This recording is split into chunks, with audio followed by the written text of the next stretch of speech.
لحظة، راح أحكي لك قصة بدايتها حلوة ونهايتها أحلى بعد. أنا مهم من أصدقائي يسموني محافظ.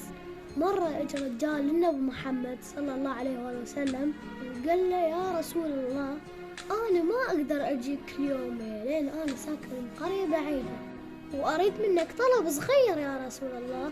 فقال له النبي محمد قول شنو طلبك؟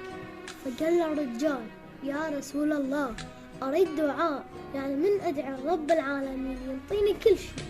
فقال له الرسول توجه إلى الله في صلاتك وقول من صميم قلبك يا الله أنا عبدك وأنت ربي، قول أريد كذا وكذا وراح يعطيك كل شيء رب العالمين إن شاء الله. فراح هذا الرجال وبعد 6 أيام نسى هذا الدعاء وقام يقول من يصلي يا الله أنا ربك وأنت عبدي، فكل ما دعا الله بشيء ينطيه يا رب العالمين وبقى يردد يا الله أنا ربك وأنت عبدي.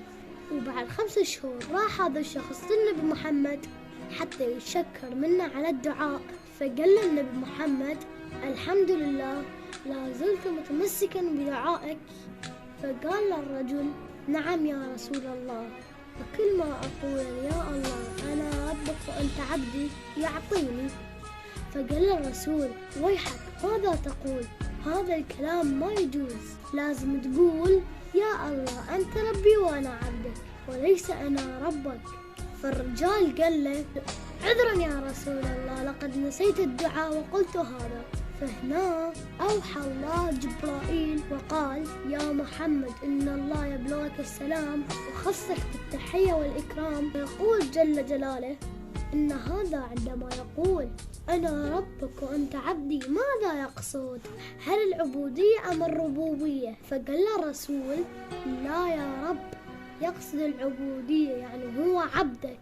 فقال له رب العالمين أنا أعلم أن قلبه يقول أنا عبدك ولكن صحح له الدعاء.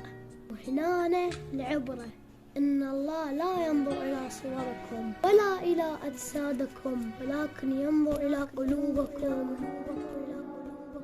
ولهنا أتمنى وصلت الفكرة. أنا هو أحبكم، باي باي.